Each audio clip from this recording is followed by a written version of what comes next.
पिछले 3 दिनों से लगातार बारिश हो रही थी और डॉक्टर एरियन एक प्रोजेक्ट पर कई दिनों से लगे हुए थे।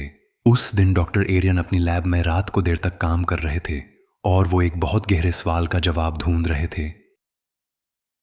मानव मस्तिष्क में 86 बिलियन न्यूरॉन्स काम करते हैं, पर चेतना कहाँ से आती है?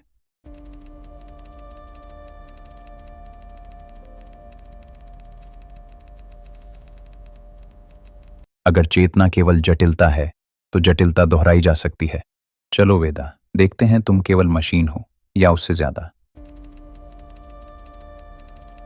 उस रात शायद डॉक्टर आर्यन को भी नहीं पता था कि जो वो खोज रहे हैं वो कई हजार साल पुराने रहस्य की शुरुआत है।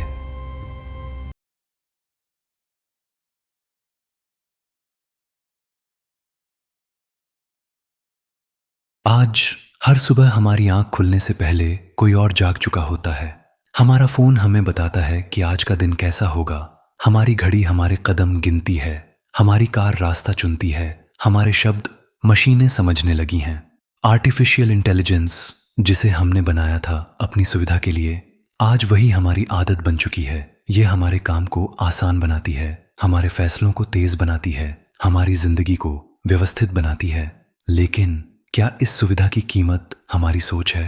धीरे धीरे हमने सवाल पूछना कम कर दिया क्योंकि जवाब पहले से तैयार मिल जाते हैं। हमने याद रखना छोड़ दिया क्योंकि मशीनें कभी भूलती नहीं। हमने इंतजार करना छोड़ दिया क्योंकि सब कुछ इंस्टेंट हो गया है। और शायद हमने महसूस करना भी कम कर दिया है। क्या हम सच में आगे बढ़ रहे हैं या अपनी आत्मा को एफिशिएंसी के नाम पर धीरे धीरे सौंप रहे हैं? क्या हमने सुविधा के बदले अपनी स्वतंत्रता गिरवी रख दी है? कहीं ऐसा तो नहीं कि जिस बुद्धि को हमने जन्म दिया वही हमारी चेतना पर हावी हो रही है? तकनीक अद्भुत है, पर इंसान उससे भी अद्भुत है क्योंकि मशीनें गणना कर सकती हैं पर संवेदना नहीं। मशीनें सीख सकती हैं पर आत्मा नहीं पा सकती। सवाल यह नहीं है कि एआई कितनी शक्तिशाली है।